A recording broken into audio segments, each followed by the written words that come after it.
因为明天呢是 Ortega 总统的就职大典，那这次呢有6个国家元首来，还有许多的特使团，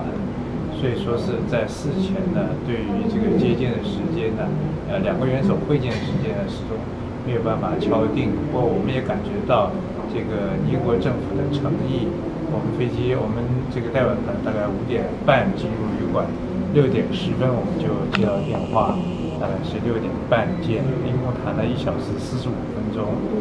这是相当长的一个对话。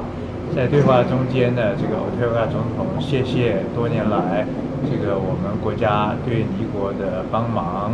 另外呢，这个 Ortega 总统也特别讲，就是说尼国在我们中华民国台湾参与这个国际组织方面会持续的支持我们。这个 Ortega 总统认为说，他看不出有任何理由呢，这个台湾应该被排除在这个国际组织社会之外。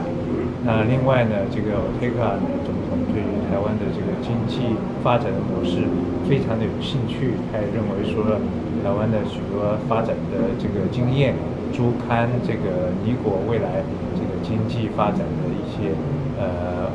些典范。